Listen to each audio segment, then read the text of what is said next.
Assalamualaikum warahmatullahi wabarakatuh. Yang terhormat Dewan Juri Program Kreativitas Mahasiswa tahun 2022. Perkenalkan, kami dari PKM Karsa Cipta, Politeknik Elektronika Negeri Surabaya. Dengan judul Rancang Bangun Unmanned Aerial Vehicle untuk Analisa Titik Dini Api pada Hutan dengan Radius 1000 hektar menggunakan sistem monitoring real time. Latar belakang permasalahan.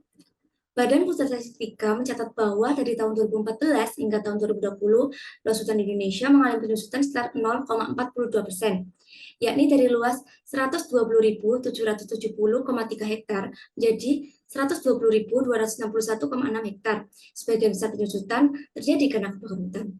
Terlihat pula pada tahun 2021 telah terjadi sebanyak 481 kasus kebakaran hutan. Kementerian Lingkungan Hidup dan Kehutanan RI mengidentifikasi luas kebakaran hutan dan lahan pada tahun 2021 mencapai 3.555.128,78 hektar dengan kerugian Rp10.500.000. Selanjutnya, Kementerian Lingkungan Hidup dan Kehutanan RI mengatakan bahwa dari hasil monitoring hotspot 29 Desember 2021 ditemukan 1.385 titik. Angka ini turun sebesar 52,5% bila dibandingkan dengan tahun 2020, di mana ketika itu ditemukan sebanyak 2.919 titik panas. Meskipun demikian, hal tersebut masih tergolong cukup tinggi. Berikut akibat dari kebakaran hutan dan lahan. 1. Hilangnya habitat makhluk hidup di hutan. 2. Tumbangnya pohon besar. 3. Keselamatan terganggu. 4. Sulit menemukan air bersih. 5. Perekonomian terganggu. 6. Pemanasan global. Dan 7. Terbasarkan bahan pangan. Oleh karena itu, diperlukannya tindakan antisipasi dini untuk menyelesaikan permasalahan tersebut. Kami, tim FWRO, menghadirkan inovasi alat sebagai solusi untuk menganalisis adanya kebakaran hutan yang tidak terkendali.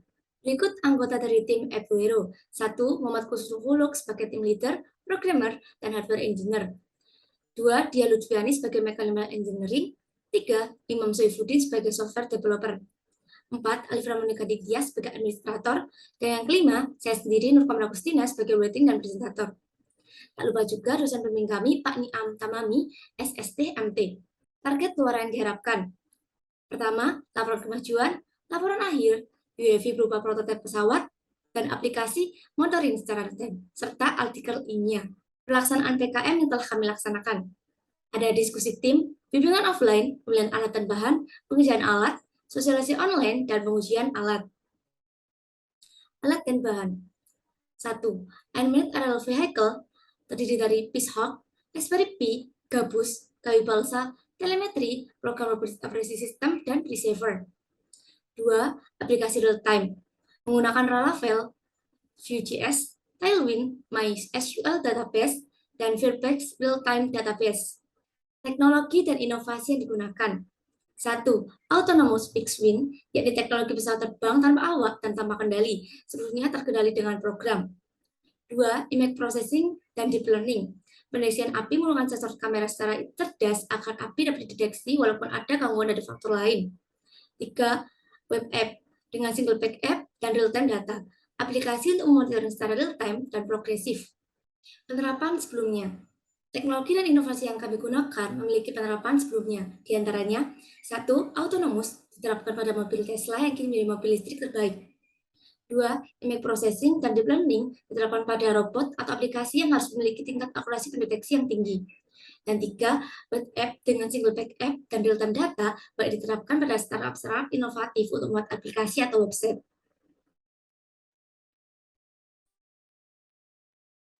Unmanned Aerial Vehicle adalah pesawat tanpa awak yang dikendalikan secara otonomus. Selanjutnya kita akan masuk ke dalam desain sistem. Di bagian A ada Peacehawk 4. Di bagian B ada GNSS GPS Kompas. Di bagian C ada Secondary GPS Kompas. Di bagian D ada Peacehawk Power Management Board. Di bagian ada RFD 900X Telemetry Modem. Di bagian F ada Airspeed Sensor. Di bagian G ada TPS Crossfire Diversity Nano RX. Di bagian H ada ESC. Di bagian I ada motor. Di bagian J ada Airspeed Tube. Di bagian K ada pitot tube, kemudian di L ada breadboard, kemudian di terakhir di bagian M ada kamera. Kemudian untuk spesifikasi pesawat itu sendiri, nah untuk motornya menggunakan 2400 kV Sunny Sky, kemudian ISC menggunakan UBEC 60A dengan baterai LiPo 3S 5000 mAh 11,1 volt dengan servo MG90S. Kemudian untuk spesifikasi frame pesawat UAV, untuk wingnya panjang wingspan yaitu sepanjang 110 cm dengan lebar 22 cm dan ketebalan 2,5 cm. Dan sedangkan untuk bodinya, nose to leading edge dengan panjang 19 cm, kemudian lebar fuselage 12 cm, tinggi fuselage 10 cm. Sedangkan untuk step area dengan panjang 45 cm, lebar 12 cm, dan thickness atau ketebalan 1,5 cm. Nah, berikutnya adalah contoh pendeteksian AP menggunakan OpenCV dan Keras. OpenCV di sini digunakan sebagai image processing-nya, kemudian dibantu dengan Keras untuk deep learning-nya. Nah, menggunakan Keras dan CV untuk pendeteksian API di sini memiliki akurasi kurang lebih 90%. Selanjutnya kita akan masuk ke dalam website monitoring program dengan real-time monitoring. Berikutnya adalah tampilan dari website tersebut atau aplikasi tersebut dengan rancangan database dari MySQL dan juga Firebase-nya. Kemudian kita masuk ke dalam cara kerja sistem, dimulai dari pesawat akan mengambil gambar menggunakan kamera Rescue versi 1.3, kemudian akan diproses menggunakan image processing dan juga deep learning. Dan kemudian gambar tersebut akan diolah dan akan dikirimkan ke ground station atau pangkalan menggunakan router Wi-Fi 5 km outdoor, menggunakan teknologi Secure Cell Communication. Dan kemudian dari ground station akan dikirimkan ke aplikasi melalui request JSON data. Dan di dalam aplikasi, data tersebut akan disimpan di MySQL Server, main server, dan juga Firebase Real-Time Database. Nah, dari data tersebut nantinya akan dikelola dan akan ditampilkan ke website atau aplikasinya. Perbandingan inovasi kami dengan inovasi sebelumnya. Tim kami, Epuero, jenis pesawat UAV dengan fitur sensor kamera, autonomous atau planner, image processing, dan deep learning, serta aplikasi monitoring, membutuhkan biaya sekitar Rp6.900.000. 2. Langcaraka, jenis pesawat UAV dengan fitur thermal cam, autonomous atau planner, dan sensor asap, membutuhkan prediksi biaya sekitar Rp35.850.000.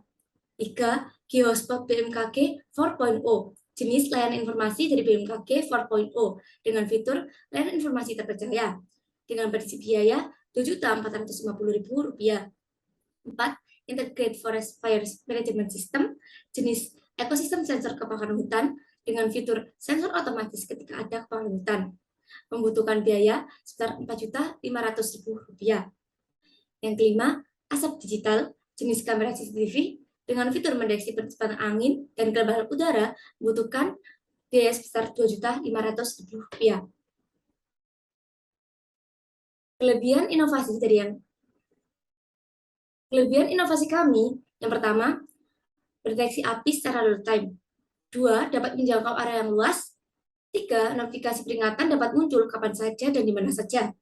4. UAV dapat dikontrol autonomous dan manual. 5. Tracker UAV dapat dilakukan dengan secara mudah. Sedangkan kekurangan inovasi kami, yang pertama, risiko terbang yang berbahaya karena tergantung dengan cuaca. Yang kedua, pendeteksi api masih sering tidak sesuai, di mana saat kabut, awan dan matahari terbenam dapat terdeteksi sebagai api. Capaian yang didapatkan, yang pertama, unmanned aerial vehicle, 2. Web dan aplikasi real time, 3. Image processing dan deep learning, 4. Laporan kemajuan dan laporan akhir, dan yang kelima, artikel ilmiah. Rencana selanjutnya, 1. Laporan akhir Karsa Cipta pada tahun 2022, 2. Mempublikasi hasil penelitian dan bentuk video demo dan jurnal pada tahun 2022, 3. Pendaftaran hak paten dan kekayaan intelektual Karsa Cipta pada tahun 2022, dan 4. Meningkatkan akurasi image processing untuk API pada tahun 2025. 5. Membentuk tim riset untuk unmanned aerial vehicle dengan misi-misi tertentu, salah satunya pendeteksian api pada hutan. 6. Mengembangkan alat dengan skala industri pada tahun 2028. Dan 7. Komersialisasi alat pada tahun 2029. Kesimpulan, dengan menggunakan UAV autonomous sebagai wahana untuk mendeteksi api dengan image processing, deep learning, dan fitur tambahan yakni aplikasi real time, membuat kebakaran hutan dapat cepat diatasi, sehingga kebakaran hutan tidak meluas. Sekian dari kami, terima kasih kepada Kementerian Pendidikan dan Kebudayaan. Kami ucapkan wassalamualaikum warahmatullahi wabarakatuh.